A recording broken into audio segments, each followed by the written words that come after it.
শুভ নবমীর প্রীতি শুভেচ্ছা ও ভালোবাসা অভিনন্দন রইল সবাইকে। আজ আমি চলে এসেছি কোটালপুর মাঠে, আমাদের কোটালপুর কুমরুল মাঠে। ঠিক আছে, এখানে চলো দেখা যাক। ভিড় আছে, মানুষের ভিড়টা ঠিকঠাকই আছে। এই যে দেখো লাইনের ভিড় কীরকম। এখন প্যান্ডেলটা কিন্তু কি সুন্দর করেছে, কালার অসাধারণ সুন্দর চমৎকার একদম। চলো ভেতরের দিকে এবার আস্তে আস্তে যাই, ভিড় ঠেলে। ভিড় বেশি নেই, ভিড় ঠেলে ভেতরের দিকে যাই। তোমাদের ঠাকুরের প্যান্ডেল ভেতরের ডেকোরেশনটা দেখাই। এই যে এটা ভেতরের ডেকোরেশনটা করেছে দেখতে পাচ্ছ থার্মোকল দিয়ে। প্রতিমাটা তো অসাধারণ চমৎকার একদম, খুব সুন্দর। দেখো তোমরা, এই যে ভালো করে দেখো, ঠাকুরকে জানাও সব কিছু মায়ের ভক্তি দিয়ে জানাও।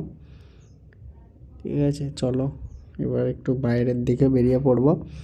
বাইরের দিকে তোমাদের দেখাচ্ছি। এই যে বাইরের দিকটা, এখানে মেলা ফেলা বসেছে, এখানে বাচ্চাদের সব ডান্স করার জন্য। যে বাইরের ভিড়টাও দেখো, এখন রাত্রি 10টা বাজে, ভিড় দেখো তবু,